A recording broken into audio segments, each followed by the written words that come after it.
Bonsoir à tous, bienvenue au Théâtre du Préau, en tout cas sur le plateau du Théâtre du Préau ce soir, pour la nouvelle création, La bataille des Scandars, un texte de Samuel Gallet qu'on connaît bien ici, que vous avez peut-être déjà pu écouter par le passé, avec Pauline Salle et deux musiciens, Grégoire Ternois et Maëla Gourvenec. Voilà. Merci de bien penser à éteindre vos téléphones portables et bon spectacle.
Voilà une femme criblée de dettes.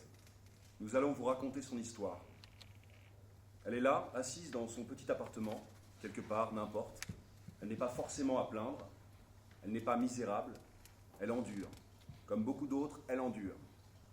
Mais elle est aujourd'hui tellement coincée dans sa vie, sans plus aucune ressource et sans espoir de solution, à attendre en se rongeant les ongles qu'on vienne l'expulser de chez elle, qu'elle finit par rêver que quelque chose de terrible arrive, que tout soit détruit, que le désastre soit pour tout le monde. Voilà une femme qui espère un cataclysme afin de pouvoir refaire sa vie, disparaître, commencer une vie nouvelle. Et ce sont des images d'une violence infinie, de destruction totale, de villes en flammes qui jaillissent à l'intérieur d'elle-même. Et le rêve, alors, devient réel. Et le réel est le rêve. La catastrophe advient, un séisme, tout s'effondre. La ville est détruite. Et c'est terriblement proche et simple au fond, tellement évident quand on est au monde en ce début de 21e siècle, ces moments où l'on ne comprend plus rien à rien.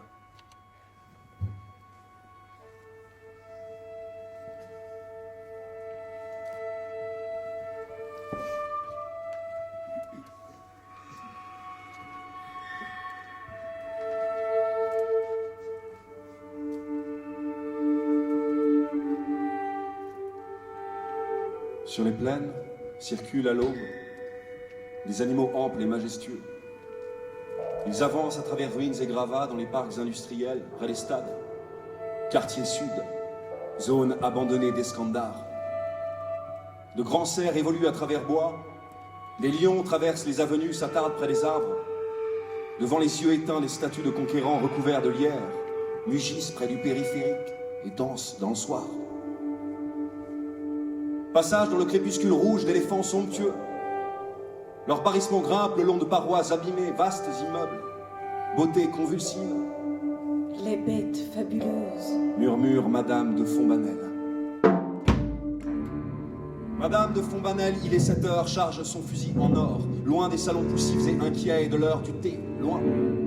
Madame de Fonbanel, sa veste noire, son corps d'abeille sous amphétamine. Je veux buter du lion, c'est pas compliqué. Et elle respire, se concentre, contemple les terrains accidentés et oubliés du monde pour repérer les points de siège et les lignes de feu.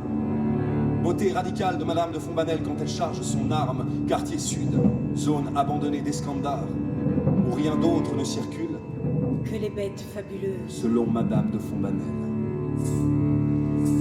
Buffle, Tigre, chacal, éléphant, auroch, rhinocéros blanc, rhinocéros noir, rhinocéros de Sumatra et de Java. Loup, Loup gris. loup lycaon, Meutes éparses de loups lycaons. loup d'Espagne, Loup d'Abyssinie et de loup l'Himalaya. des steppes, Loup de Maldon. loup des rocheuses septentrionales, Loup des villes perdues aux confins. crocodile, Girafe.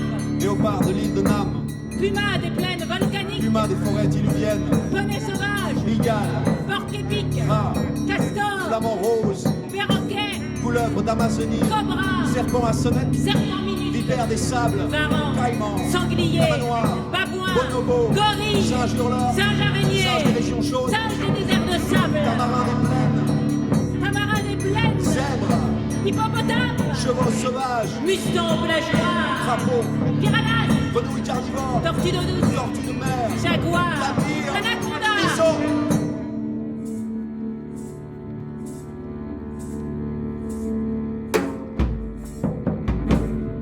Le zoo d'Eskandar a été détruit par le séisme. Les animaux ont retrouvé leur liberté, craché de la terre, jailli des crevasses et des failles. En 5 jours, beaucoup d'entre eux sont morts, les petits singes, les oiseaux des tropiques. Mais il y aurait une centaine de lions qui circuleraient dans les ruines sur les plaines mortes et blanches. N'est-ce pas fabuleux? Des lions, comme les enfants en parlent toujours et qui courent le plus vite, le lion, le tigre ou le léopard. Le léopard, c'est certain, mais le lion n'a-t-il pas cette prestance, cette grandeur, cette adhésion lourde et majestueuse au sol? Et en tuer un vous révèle quelque chose de l'indémêlable mystère de la chasse et du meurtre.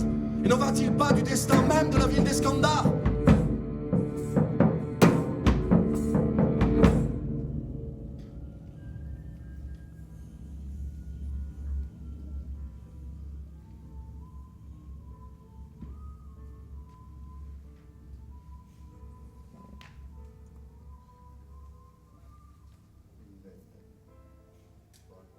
Aujourd'hui, c'est la fin de la trêve hivernale.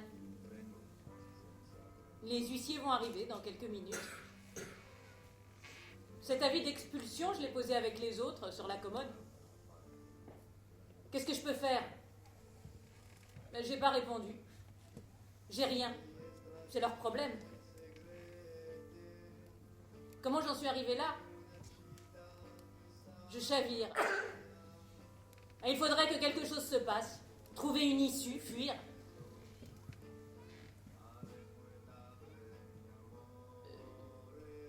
Je suis dans le noir là, alors si quelqu'un pouvait rallumer la lumière, c'est pas de refus. Je me suis barricadée avec mon fils dans l'appartement. Il dort encore, mon hippocampe. Mickaël, lève-toi, il est 7 heures. J'ai bloqué la porte avec la table de la cuisine. Ça ne les empêchera pas d'entrer. Je suis une femme qui n'intéresse personne, dans une ville qui n'intéresse personne, dans des quartiers qui chavirent.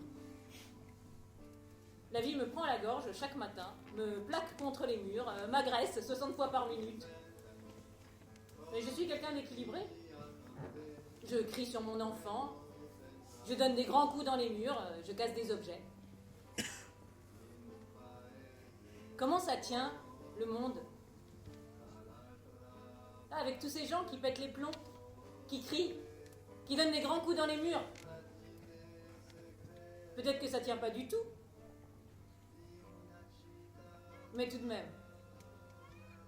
La ville reste debout, les gens vont au travail, prennent les transports en commun, mangent des sandwichs, se disent bonjour dans la rue ou détournent le regard, s'aiment, se quittent, font des enfants, les élèves, comme si c'était normal. Tu t'es levé, Mickaël? En pyjama, il dessine sur le sol. Qu'est-ce que tu dessines? Un tremblement de terre. Nous allons être expulsés, ils pourront tout prendre, rien ne les empêchera d'entrer. Il fallait y penser avant, madame. Que voulez-vous que l'on vous dise? Sortez! Vous m'entendez? Sortez immédiatement, ne rendez pas la situation plus compliquée. Nous allons mettre en place un plan de surendettement. Il y a des conseillers, il y a des travailleurs, il y a des assistants sociaux. Vous avez des adresses, vous avez des voies de recours. Il y a des solutions. Ne nous obligez pas à employer la force. Je vous demande de bien vouloir évacuer les lieux.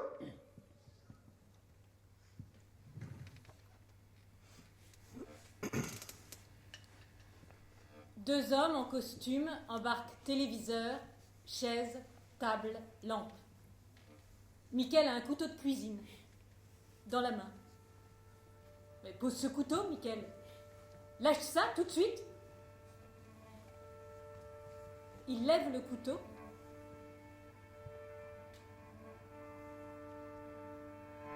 Il y a eu une première secousse.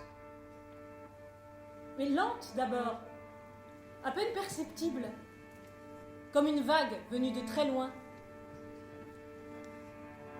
On s'est regardé en silence, les hommes et moi. Michael avait le couteau levé. Il a le couteau levé. Un regard étrange.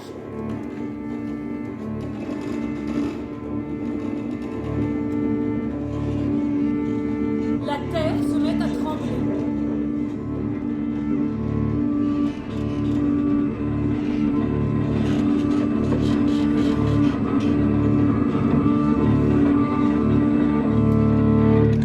Et tout a été détruit.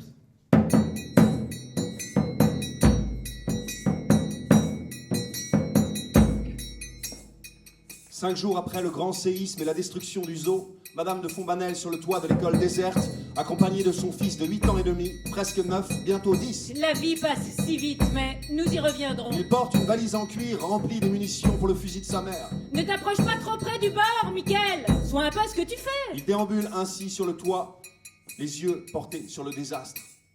Communication coupée, exode massif, risque d'épidémie, pillage.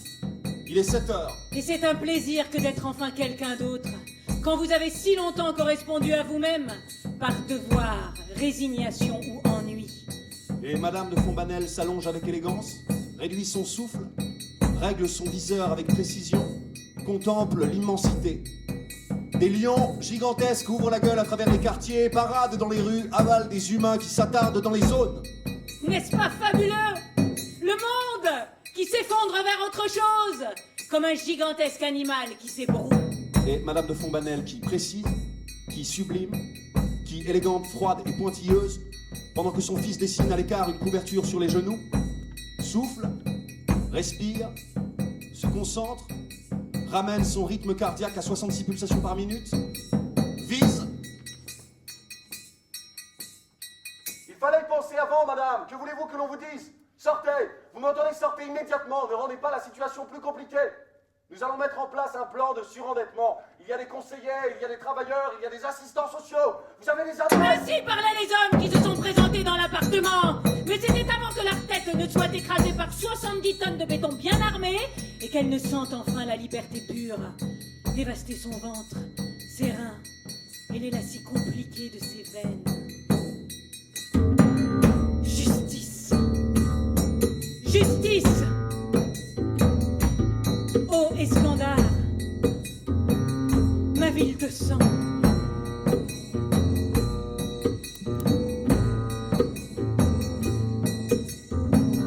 Ô Escandar, ma ville de sang, Escandar. adieu, je t'aimais bien, je laisse des souvenirs, des jardins au soleil, quelques crimes dans les chambres bleues, une jeunesse convulsive en compagnie d'un ange et de 3 chiens féroces. Ainsi résonnent les chants des foules, et les convois quittent la ville en direction de la grande montagne. Jeep et camions, autocars et breaks, et la ville se vide comme un abcès. Enfin libre! Murmure Madame de Fonbanel, Nous ne partirons pas. et elle s'abîme dans son viseur comme dans un puits sans fond. Mort aux bêtes fabuleuses.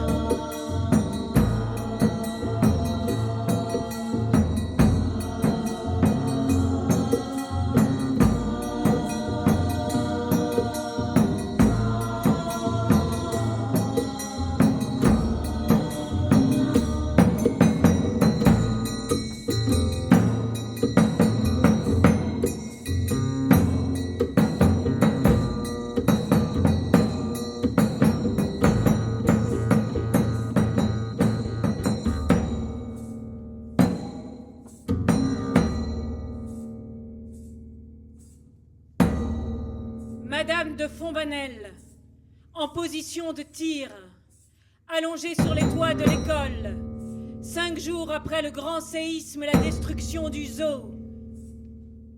Un homme surgit sur l'avenue, un gros sac sur l'épaule. Il court rejoindre les convois. Il ne faut pas partir. Et un lion apparaît, s'avance. L'homme ne le voit pas, court. Le lion s'approche, se replie, ne gronde pas, ouvre la gueule, prend son temps, finit par bondir. L'homme se retourne, le lion le plaque au sol. Les mains de l'homme saisissent la crinière, les doigts cherchent instinctivement les yeux. Les dents du lion tranchent l'artère carotide bien avant que la douleur ne puisse trouver un sens dans le cerveau de l'homme qui s'éteint. Et c'est un amalgame de fourrure, de peau, de sang, de tissu et de tripes qui se répand sur l'avenue. Et le sang jaillit sur les murs, s'écoule le long des trottoirs. Et la tête de la bête est puissante. Elle s'agite, plonge, déchire les chairs fragiles de l'homme, cherche dans la cage thoracique le cœur qui bat encore, comme à la recherche d'une ultime échappatoire. Le mord, l'arrache, le lance très haut vers le ciel mutique d'Escandar et s'en va à travers les rues poussiéreuses. Disparaît à une intersection, laissant derrière lui le souvenir d'un homme qui s'effacera rapidement dans la brume.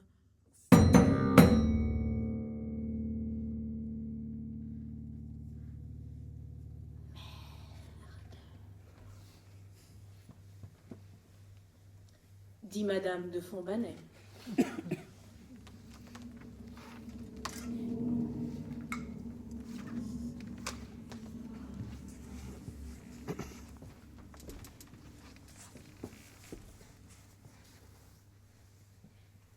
Qu'est-ce que tu as dessiné, Michael? Escandar.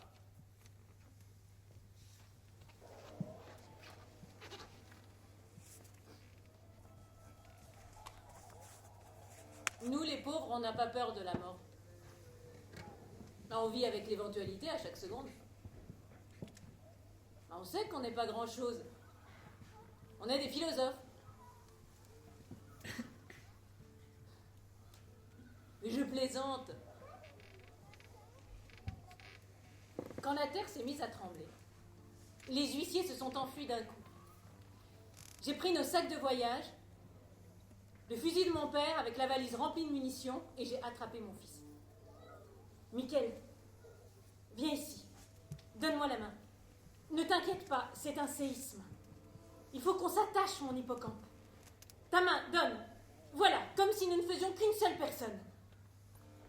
Et nous sommes sortis de chez nous, le petit appartement fragile, et nous avons descendu les escaliers en courant. Michael, sois un peu à ce que tu fais, ne me lâche pas, cours! C'est mon fils. Moi, je l'aime tellement, ça me donne le vertige. C'est un génie. Ah, il est en avance. Il dessine des constellations, alors que les autres enfants ne dessinent que des lunes entourées de 2 ou 3 étoiles, grand maximum. La terre s'est mise à trembler de plus en plus fort. Tous les immeubles ondulaient. Et nous avons couru là où il n'y avait rien au-dessus de nos têtes, dans le jardin public. Si c'était possible de faire disparaître les banques, si c'était seulement possible qu'on me laisse tranquille, non mais je suis irrécupérable, insolvable, mon découvert est abyssal, il n'y a pas de solution.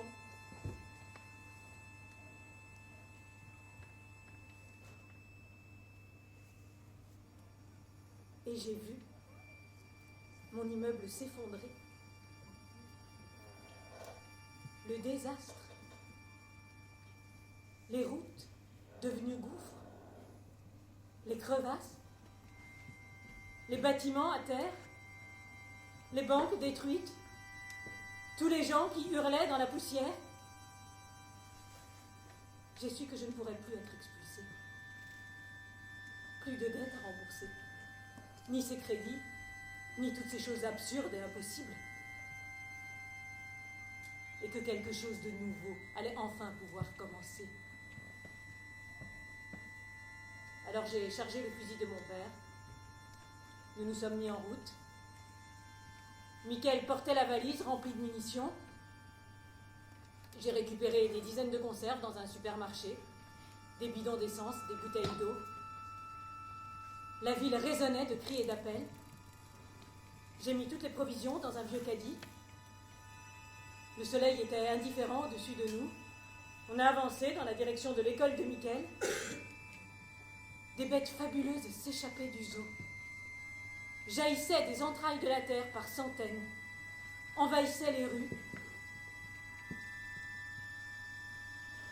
Des détonations ravageaient le silence désolé. Miquel. Miquel. Relève-toi, mon hippocampe. C'est maintenant que nous allons commencer la vie nouvelle.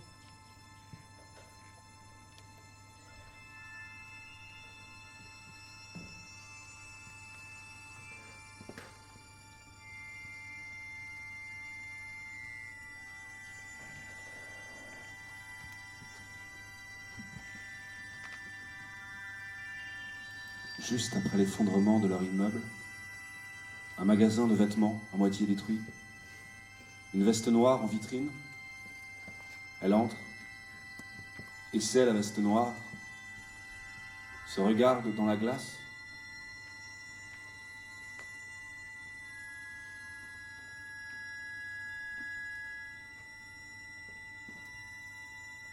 Qu'est-ce que tu en penses, Miquel?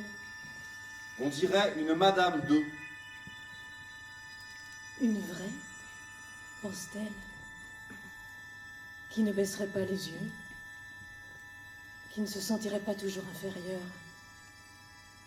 et qui inspirerait respect, crainte et terreur quand elle le voudrait, ou amour fou quand elle le voudrait, ou chaud, ou torride, selon sa volonté. Et elle cherche le prix, comme ça, par habitude, même s'il n'y a plus personne, regarde l'étiquette dans le col de la veste, Fonbanelle. Alors elle la prend, sort du magasin. Une Madame de Fonbanelle, dit l'enfant, car il n'y a pas pour lui de différence entre sa mère et une de Fonbanelle. Et sa mère, voilà tout ce que doit être une Madame de Fonbanelle. Et ils repartent ensemble direction l'école de Miquel pour commencer la vie nouvelle.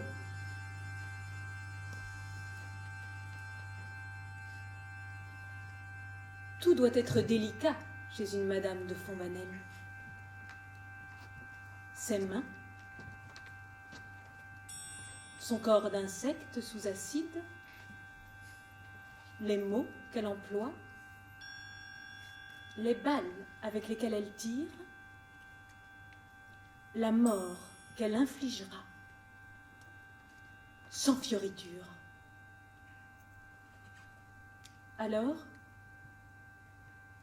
elle vise. Feu! Raté. Merde. On la recharge. Respire, souffle.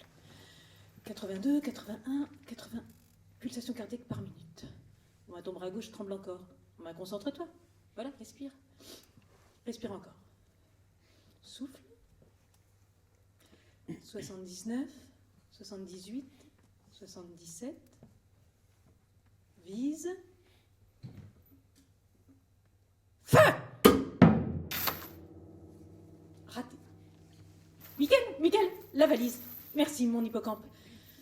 Recharge le fusil. Reprends la position. La balle doit partir droite et sûre et atteindre la cible en pleine gueule. 76, 75, 74. Vise. Feu! Raté. Je suis myope comme une taupe. Miquel, merci. Recharge. Respire. 73, 72, 71. Vise. Feu! Merde.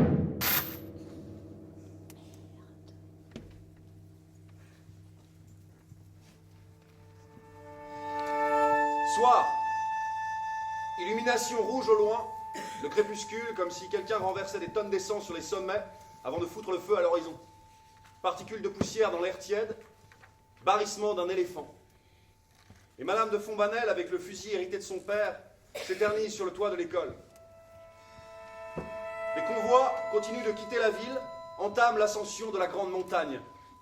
Et qu'est-ce qu'il y a derrière ? Demande Miquel.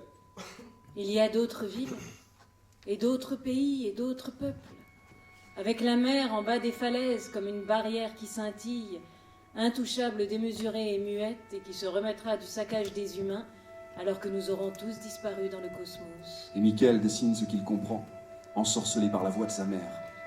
L'infini en crevé. Râle Madame de Fonbanel. Allez, on rentre. Et l'enfant ramasse ses crayons de couleur, ses dessins dans le soir rouge, et ils entrent à l'intérieur de l'école. Quartier sud, zone abandonnée des Scandars, où rien d'autre ne circule. Que les bêtes fabuleuses. Lion noir, Lion blanc. lion des marais, Lion des fleuves sinueux. lion des plaines transversales, Lion des latitudes majeures. lion de Somalie et lion d'Asie, Lion d'Océanie. lion des Maasai, Lion du Congo et lion d'Europe.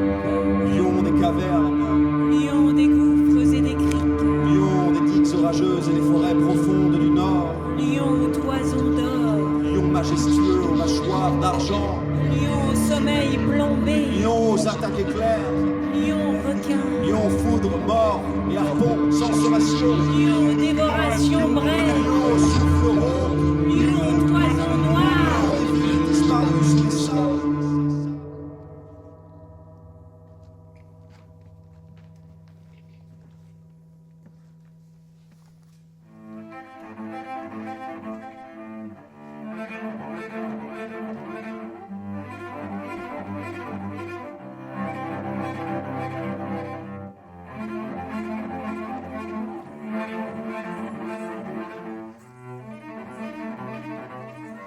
Réinvente-moi. Emporte-moi quelque part dans un train où je n'ai pas de réservation. Dans un pays neuf de l'autre côté de la nuit. Dans les ruelles secrètes d'une ville de sable où le temps est suspendu à tes lèvres, mon amour. Je veux être quelqu'un d'autre, je ne suis rien sans toi. Je vais me tirer une balle dans la gorge et la recracher dans tes mains, et il y aura une petite flaque de sang dans ta paume où palpitera mon cœur, cette petite éponge écarlate. Et vous pourrez parler ensemble dans les murmures. Rien d'autre n'existe sinon toi. Devront régulièrement hurler les amants de Madame de Fonbanel, au moins une fois par semaine et à tour de rôle, alors qu'elle s'en ira, terriblement cruelle, fière et intacte, vers un autre corps, plus jeune, plus ferme, plus frais. Et pas l'inverse. Et jamais plus l'inverse. Alors, est-ce que c'est clair ?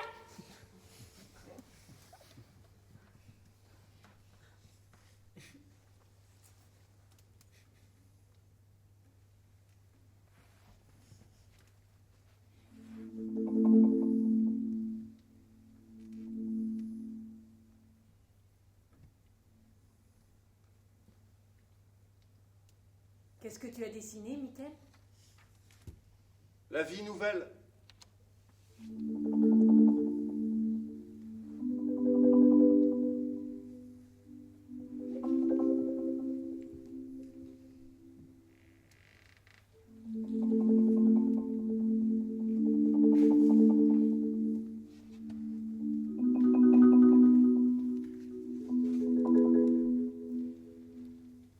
Et la nuit se referme sur eux, comme un poing. Et dans la salle de classe de l'école réaménagée en dortoir, Madame de Fonbanel s'endort près de Miquel et chavire dans le sommeil. Et dans son rêve, personne ne s'en va rejoindre d'autres terres.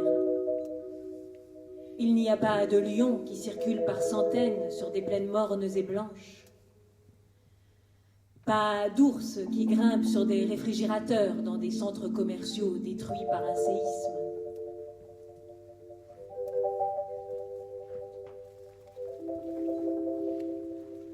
Dans le rêve de Madame de Fonbanel, il n'y a pas d'éclat de verre, ni de banques détruites, ni de voitures encastrées dans des façades de buildings à 30 mètres du sol, ni d'éléphants somptueux qui s'endorment au milieu des stades.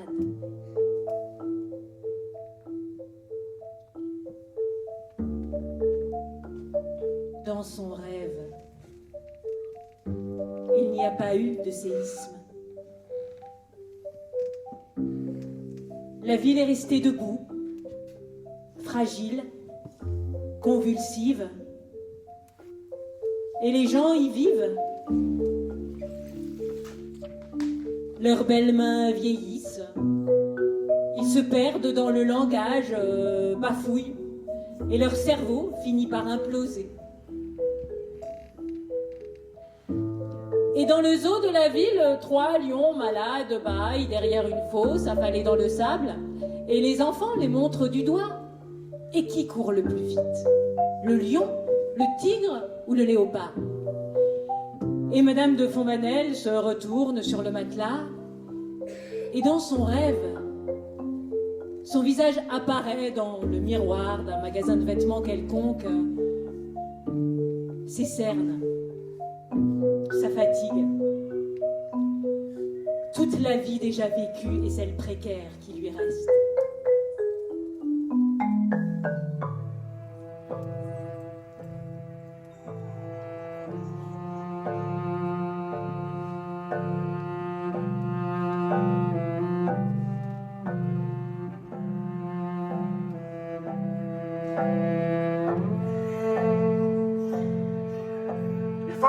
Avant, madame, que voulez-vous que l'on vous dise? Sortez!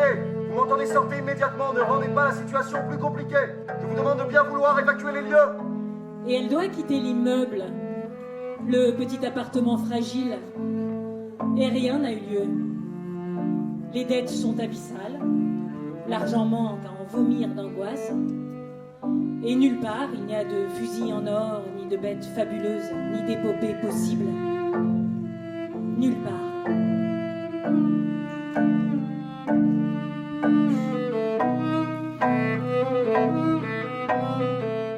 Alors, quand une rafale de détonations et des rugissements résonne dans la nuit et réveille Madame de Fontvanel, quand elle ouvre les yeux sur le noir de la salle de classe et qu'elle sent le métal froid du canon du fusil posé à ses côtés et le souffle tiède de son fils endormi, quand elle comprend qu'ils sont dans l'école déserte des quartiers sud, 5 jours après le grand séisme, et que des bêtes fabuleuses circulent à travers la ville, que son immeuble s'est effondré, et qu'il n'y aura plus ses dettes à rembourser, ni à dissimuler sa honte face aux huissiers. Sortez, madame, sortez immédiatement, ne rendez pas la situation plus compliquée. Alors elle sort dans la nuit des scandales vastes, disproportionnés, régulièrement déchirés comme un voile par les mugissements lointains des meutes. Et elle respire la poussière en suspension, le souffle sismique face à la ville immense. Et elle sort une joie absurde et folle, irradier son corps d'abeille céleste.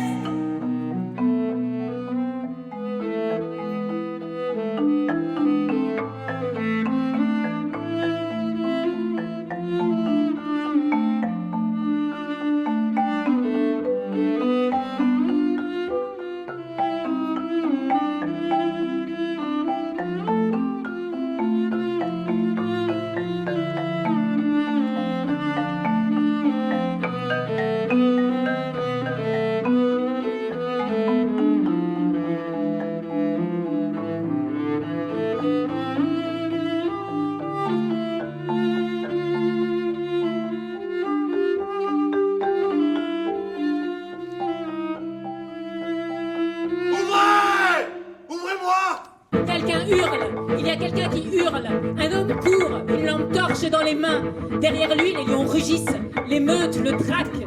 Il court, il n'est plus qu'à 50 mètres, arrive devant l'école, s'écrase contre les murs de l'école. Madame de Fontbanel ouvre une porte à l'écart. L'homme entre, elle referme la porte. Les bêtes cognent aux parois, mugissement sourd, rauque, feulement.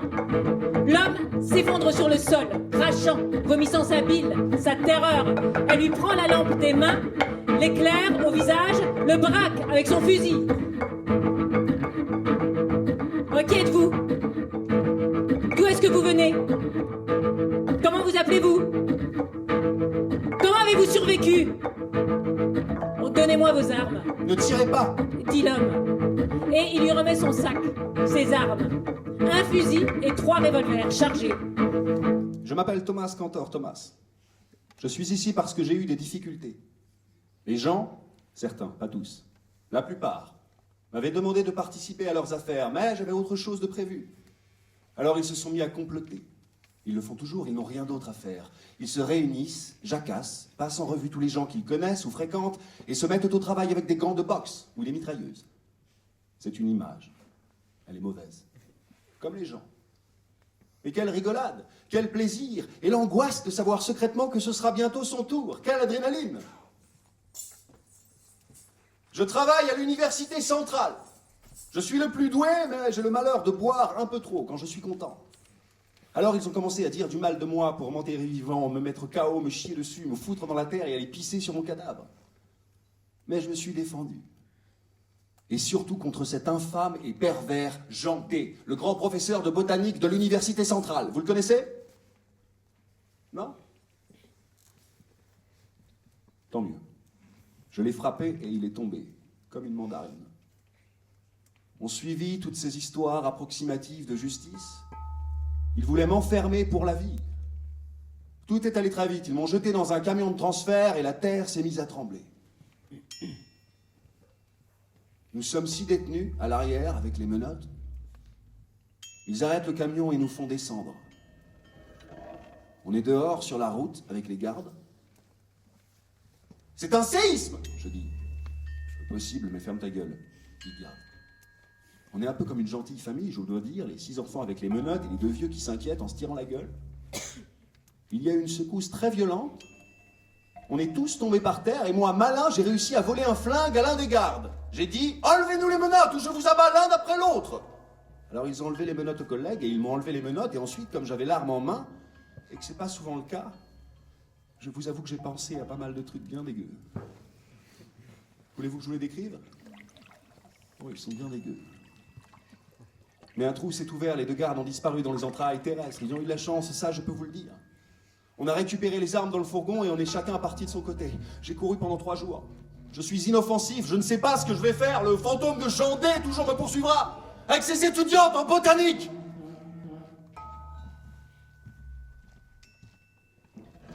Jean D était toujours entouré par des étudiantes en botanique. Est-ce que vous savez ce que c'est que des étudiantes en botanique? C'est ce qu'il y a de pire sur Terre. Elles ont de petites dents très fines, très blanches, très affilées, et poussent en permanence des petits ricanements sexuels très insupportables. Un peu comme ça. Enfin, moi, j'imite mal. Et elles ont toutes, ne me demandez pas pourquoi, des petits seins en pointe, très agressifs et très violents. Et elles idolâtrent toutes Jean D. Avec Jean D, elles cultivaient des fleurs arctiques. Jean D me disait « Thomas, tu es un des meilleurs spécialistes de la petite éternelle des sables. » Ce sont des fleurs rares, la spécialité du département botanique et fleurs rares, dirigé par Jean D, de l'université centrale. Mais je ne suis pas d'accord avec toi sur le 3e paragraphe de ta dernière hypothèse concernant la floraison astrale sur le flanc est des montagnes nord dans un contexte volcanique, basaltique, tumultueux. Il disait aussi, par exemple, « Comme tu es élégant aujourd'hui, mon cher, avec ce beau pantalon vert pomme. » Mais immédiatement après, il ajoutait « Je ne suis pas d'accord avec toi sur la conclusion de ton dernier article. » Il soufflait ainsi toujours le chaud et le froid. C'était Jean D, l'infâme. Alors progressivement, quelque chose s'est accumulé dans ma tête. Quelque chose a fait déborder quelque chose.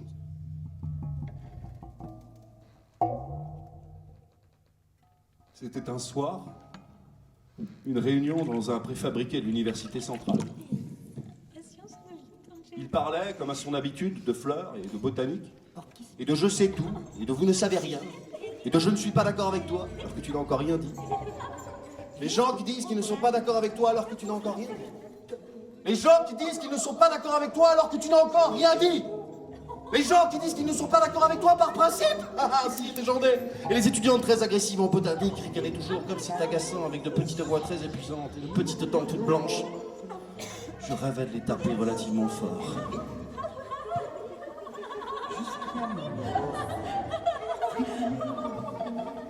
Alors quelque chose a fait déborder quelque chose et j'ai senti mon cerveau déborder, le liquide se mettre à ruisseler en moi, âpre, chaud et acide. Je me suis levé, je suis allé vers lui et il a dit « Tu n'es donc pas d'accord avec mon analyse sur l'échinacea purpurea ?» J'ai dit « Je veux des fleurs de sang comme dans les rêves » et je l'ai frappé à toute force au visage.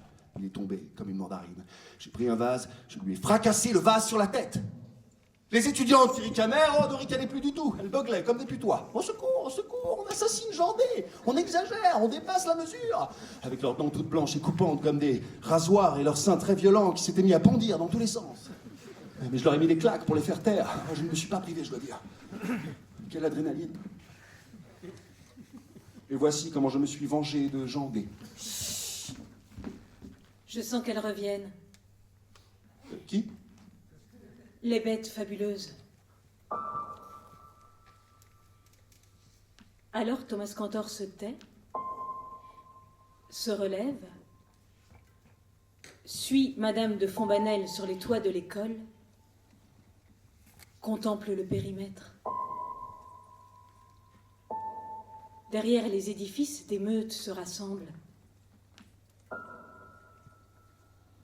Des hurlements plus nombreux résonnent au loin comme des appels, vastes et profonds, amplifiés par la nuit. Un lion d'Abyssinie surgit des ruines et s'approche de l'école. Regardez. Butez-le, collez-lui une balle dans la tête. Le lion grogne, renifle l'espace, cherche un accès. Qu'est-ce que vous attendez ? Mon fils dort.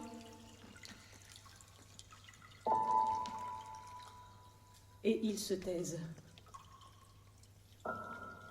Mais déjà d'autres bêtes surgissent et commencent à mugir.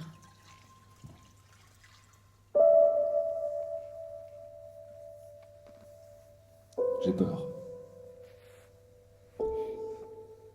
Tu ne pensais quand même pas passer la vie ainsi tranquille, à l'abri de tout, épargné au cœur de jolies villes, rincé chaque matin et nettoyé chaque soir par des hommes dont tu ne connais même pas les noms, à jacasser dans une petite chambre de sanatorium très haut dans la montagne, ou près du bassin d'une piscine du Club Med, mon vieux. Demande sublimement rhétorique, Madame de Fonbanel. Si. Et j'ai tué Jandé. Je l'ai frappé et il est tombé. Comme une mandarine. La nuit. Les battements parasites du cœur. Thomas Cantor, Thomas, Madame de Fonbanel et l'encerclement des bêtes fabuleuses. Vous êtes sûr que les portes sont bien fermées ? J'ai bloqué tous les accès avec des sacs de sable. Et ils sont amis tout d'un coup. Comme s'ils se connaissaient depuis toujours. Ou qui lui rappelait quelque chose. Un visage autre. Une vie oubliée, un quotidien lointain, différent. Et les bêtes se multiplient tout autour de l'école, comme pour une vengeance. Et nous, ici, à attendre qu'on vienne nous égorger, qu'on vienne nous planter les crocs dans la gorge, nous égorger, nous saigner, ô pauvre femme et ton enfant, ô pauvre femme. Bouclez-la, Cantor! Fermez-la, Thomas! Il y a un puma ici. Regardez, les deux billes jaunes qui se déplacent près des poubelles. Effectivement. Ils vont venir ici. On peut pas attendre comme ça, ne rien faire, merde. La peur, il faut bien y consentir dans une vie, ça fait partie du trip, non? Je vous en prie, s'il vous plaît, par pitié, je ne vous dérangerai plus. Rendez-moi mes armes. Et je lui rends ses armes. Un fusil et 3 revolvers chargés. Je regarde les troupeaux assemblés. Animaux majestueux, gigantesques, qui dévasteront tout. Aveugles comme des volcans. Je monte à l'étage. Je te rejoins, Michael. Je pousse la porte de la salle de classe. Tu dors, mon hippocampe. Boule de drap emmêlée dans l'ombre comme une petite étoile boudeuse, malgré les détonations qui se répercutent au loin contre les façades. La petite lampe dans le coin de la salle éclaire le tableau noir. Table de multiplication, table de soustraction, ce qu'on additionne, ce qu'on enlève. Je veux t'embrasser dans ton sommeil, écouter ta respiration calme, la vie grandir en toi obscurément. J'approche la main, je te cherche, retourne les draps encore chauds. Je crie en silence. Je vais dans les couloirs de l'école, dans la cour de récréation, dans les toilettes avec les savons jaunes plantés dans les murs. Je vérifie chaque cabine. Cuisine, réfectoire, rien, vide. Le cri monte en moi. Michael! Il n'y a aucune raison. C'est une blague. Il a 8 ans et demi. Il se cache pour me faire peur. Michael! Michael! Le silence. Thomas tire depuis les toits. Michael, je te cherche dans toute l'école. Je remonte dans la chambre. La nuit est lourde. La folie plante ses griffes dans mon cerveau. Impossible qu'il soit sorti seul. Tout est barricadé. Mais l'école est vide. Michael! Allez, où est-ce que tu es? À quoi est-ce que tu joues? Qui est venu? Qui a pris mon fils? Qui est sorti de cette école? J'ai tiré toutes mes balles. J'ai tué un âne. Mais vous êtes malade! Qu'est-ce que vous cherchez? Mon fils a disparu!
Je vous laisse 1 heure.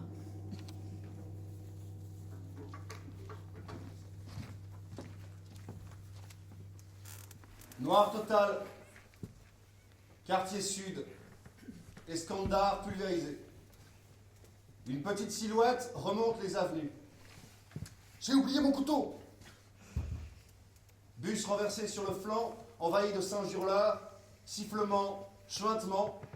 Des gnous bouffent les poubelles, des hyènes copulent dans les laveries, et Mickaël passe au travers des troupeaux. J'ai oublié mon arme, à la maison. Il rejoint son quartier, l'immeuble détruit près du square, se met à chercher, minuscule, dans les décombres, et découvre les corps des 2 huissiers. L'un d'eux relève la tête.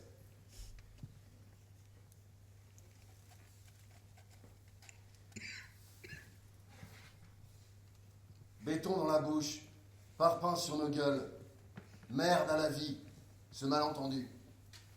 Monsieur, s'il vous plaît, rendez-moi mon couteau. Rendez-moi mon couteau. Il est enfoncé dans mon ventre. Rendez-le-moi. Je n'arrive pas à l'enlever. Tirez plus fort. Impossible, c'est coincé entre 2 organes. Il y a des lions qui attaquent. Je crois que si tu veux ton couteau, il va falloir m'emmener avec toi, gamin. Et l'autre monsieur, il préfère rester là. Dans la mort, c'est une condition honorable après tout. Venez. Il y a un moment, mon hippocampe, une limite à ne pas franchir. Le canon du fusil, ma tempe, une balle, une seule. Je te préviens. Tu entends? Je te laisse 5 minutes. Mickaël tire sur le manche du couteau, fait sortir l'huissier des décombres de l'immeuble. Le voilà debout, immense, face à l'enfant, et Mickaël garde un instant la main sur le manche du couteau enfoncé dans le ventre de l'homme. Ça fait mal? Un peu, mais là il faut partir. Alors ils se mettent à courir, l'enfant et l'homme avec le couteau dans le ventre. La meute est à une centaine de mètres derrière eux. Ils passent sous les grillages d'un terrain de foot, coupent à travers des supermarchés ouverts, rejoignent les boulevards sud, prennent une avenue sur la droite, accélèrent le long des trottoirs entre les grandes parois d'immeubles. Les lions bondissent, passent à travers arbres, avenues, dansent, réguliers, imparables, accordés dans la danse de mort, sublime. Fumée, hurlements au loin, Escandard dévasté. Et le vaste ciel au-dessus qui contemple le tout, qui pisse ses étoiles dans les cerveaux, qui se tait, qui n'a jamais rien à dire, alors qu'en dessous les hommes se précipitent contre les murs, s'écrasent, s'écrabouillent, se torturent, glapissent, fourrent leur sexe à la moindre occasion partout où ils peuvent pour démontrer on ne sait pas bien quoi. Un trou, j'enfonce. Un trou, j'enfonce. Un trou, j'enfonce. Un trou, j'enfonce. Hommes, femmes, enfants, animaux, porcs épics, lapins, aurochs, zèbres, vaches, chèvres, taureaux qui passent. Et ils sont contents. Ils l'utilisent comme une arme, donnent de gros coups avec, boivent, rient très fort dans des villes détruites, ouvrent le feu n'importe quand sur n'importe qui et pour n'importe quoi, alors que des gens sont engloutis chaque seconde dans des baleines ou des lions. On n'est pas loin de l'école, dit Mickaël. Et au loin, dans la nuit, ils aperçoivent les murs de l'école et les toits où circule Thomas Cantor. Thomas. Ma maman nous attend avec son fusil, relevez-vous, monsieur. Ouais, j'ai un point de côté. Ils courent. Ils arrivent devant l'école. Oh, il y a des bêtes ici aussi. Et l'enfant s'arrête. Et ils regardent ensemble les bêtes devant eux et les bêtes derrière eux. Peut-être que si on ne respirait plus,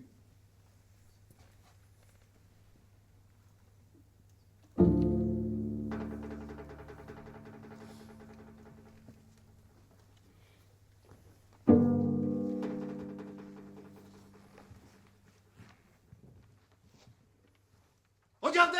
Buck, le Thomas Cantor. Regardez! Mickaël! Il est avec quelqu'un! Il y a des bêtes partout, ils ne pourront pas entrer. Thomas Cantor, Thomas prend un bidon d'essence. Maintenant, on va leur faire peur à ces saloperies. Il le lance depuis le toit de l'école. Le bidon rebondit, roule, s'immobilise à une dizaine de mètres des animaux. Tirez, madame de la Fonbanelle. Allez, tirons ensemble sur ce bidon. Et ils ouvrent le feu. Les balles font exploser le bidon d'essence. Flammes gigantesques dans le crépuscule. Déflagration qui déchire le silence. Une vingtaine de bestioles d'étalent. Des lions sont touchés et s'enflamment en poussant des rugissements impossibles à transcrire. L'entrée de l'école est libre! Crevez! Crevez tous! Buck, Thomas Cantor, Thomas. Et il danse sur le toit de l'école, son corps maigre, nerveux. Pauvre Thomas. Pauvre Thomas Cantor, comme la vie aurait été possible si seulement, et belle peut-être, généreuse et simple, si seulement ce manège dans sa tête, Jandé, s'arrêtait. Jandé me manque, je sais, je ne devrais pas dire ça, mais il me manque, je voudrais tant revoir Jandé maintenant. Et les étudiantes en botanique, et ils tirent vers le ciel. Et pendant qu'il délire, Madame de Fontbanel ouvre la porte de l'école, vite. Mickaël et l'huissier, le couteau dans le ventre, entrent. Madame de Fontbanel attrape Mickaël, l'étouffe contre elle, au point qu'on a l'impression qu'elle voudrait le faire rentrer de nouveau en elle, le remettre dans son ventre, pendant que l'huissier s'est effondré contre un mur. S'il vous plaît, est-ce que vous pourriez retirer ce couteau de mon ventre? À votre place, je le garderai. Et pourquoi? Pour éviter l'hémorragie. Et Madame de Fontbanel serre Mickaël si fort qu'il s'endort dans ses bras. Thomas Cantor, Thomas continue de tirer vers le ciel. Et c'est la pluie qui se met à tomber. Oh, j'ai fait un trou dans le ciel! Il hurle. Thomas Cantor, Thomas a encore fait un trou dans le ciel. Et il chante. Thomas Cantor, Thomas a encore fait un trou dans le ciel. Il a fait feu. Il a tiré quelque part, les yeux à moitié fermés, la langue serrée entre les dents. Ah! Thomas Cantor, Thomas rêve d'une ville lointaine, à la dérive, sur le dos des fleurs.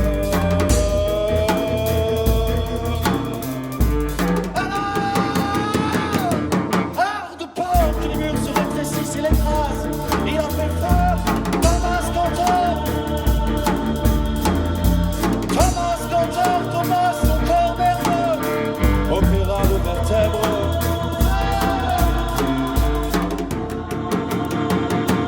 Thomas Cantor, Thomas a encore fait un trou dans le ciel, il a fait peur. Oh, est-ce que l'arme vire de sang? Oh, est-ce que l'arme vire de sang?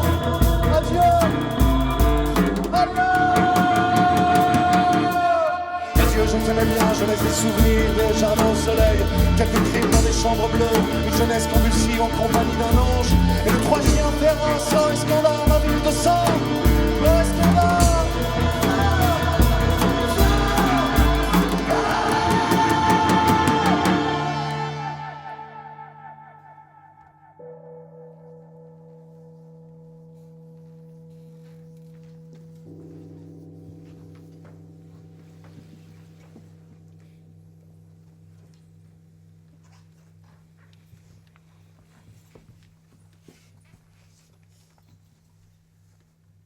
Dans le réfectoire. Matin ou soir? Peu importe. Le soir ou le matin, le jour ou la nuit, ça n'importe pas. La solitude. C'est une ville détruite, il fera bientôt en dessous de zéro. Et ils sont là, dans le réfectoire d'une école perdue. À boire du thé. Les bêtes fabuleuses rugissent toujours au dehors, grattent aux parois.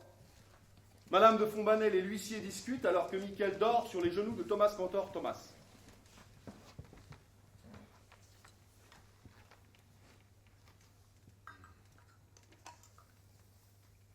Merci. Et Jandé, vous le connaissiez? De réputation, oui. J'ai fait mes études d'huissier à l'université centrale. Ah oui. Ouais.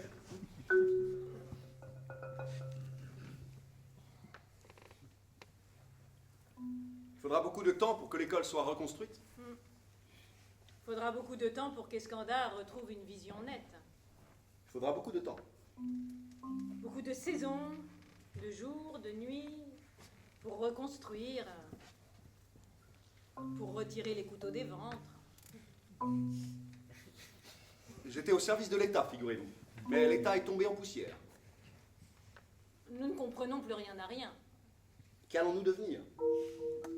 Allons-nous mourir et comment? Moi, je suis un homme d'État, j'ai toujours été au service de la nation. Vous m'auriez expulsé de chez moi sans ce séisme. Oh, ne soyez pas simpliste, je vous aurais simplement demandé de partir de chez vous pour être fidèle à la loi. Car il faut être fidèle à la loi. Mais si la loi est injuste, si ce n'est pas une bonne loi, Comment savoir? Qui doit décider?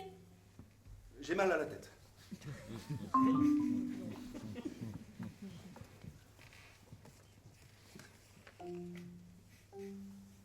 Et ils se taisent. Et ils boivent du thé.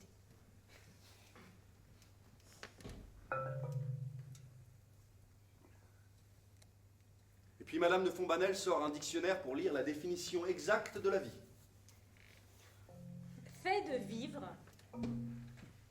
propriété essentielle des êtres organisés qui évoluent de la naissance à la mort en remplissant des fonctions qui leur sont communes. L'enfant dort toujours sur les genoux de Thomas Cantor, son petit corps parcouru de tremblements. Et la nuit, tout autour, les enserre de nouveau, comme dans un point.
Qu'est-ce que tu dessines, Michael?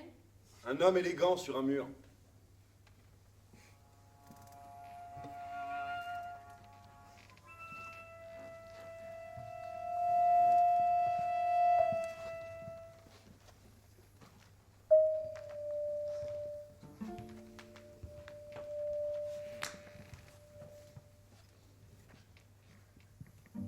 Un jour, des années plus tard, dans la ville reconstruite, je me suis retrouvé nu parmi les gens.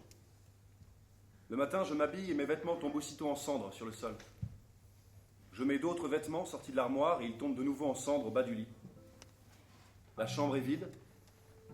La ville, dehors, c'est la ville. Les gens sont habillés, les gens vont au travail, les gens ne tombent pas en cendres. J'ai appelé mon dernier grand amour. Elle m'a dit « Mais la veste que je t'ai achetée l'été dernier à Escanda, nous étions vivants sur les places au milieu des drapeaux déchirés et des mains levées. Les chambres froides où nous allions passer l'hiver nous attendaient dans l'ombre. Mais tu étais si beau, Michelito. Mais la veste que je t'ai laissée, elle tombe en cendres, elle aussi, devant moi. » Elle a ri, elle a raccroché. J'ai appelé ma mère. Je t'envoie force, calme et sérénité. Elle a raccroché. Les enfants qu'elle avait fait après moi se tiraient les cheveux dans la cuisine. On entendait la pluie. J'ai appelé Thomas Cantor Thomas. Mes vêtements tombent en cendres. C'est un garçon, il a répondu. Il sera un grand arbre devant un fleuve où des chevaux iront boire. Je l'ai laissé à sa joie. J'ai appelé un vieux que j'aimais. Il faut avancer, ne pas ralentir. Et je sais que c'est de lui qu'il parlait. J'ai raccroché. J'ai mis un pantalon, il est tombé en cendres. Je ne suis pourtant pas encore mort, j'ai dit. Et je suis sorti, nu, dans la ville. Les gens regardaient ailleurs. Les trains étaient monotones. La lumière diaphane. J'avais froid. Je suis arrivé au travail. Près de la machine à café, il y avait un homme qui parlait à deux autres. Il disait « Il y a deux façons de dire les choses. Soit de faire comme s'il y avait toujours quelque chose de caché derrière elle, soit de faire comme s'il n'y avait rien. » Et tout le monde riait. Je vais acheter des clopes, j'ai dit. Et je suis reparti dans la rue. J'étais au zénith de ma vie et je ne savais pas ce qui se cachait derrière elle. Quelque chose ou rien. J'ai croisé un chien. J'ai tué le chien. J'ai dessiné avec son sang un homme élégant sur un mur. Je lui ai volé son costard. Et je suis rentré chez moi.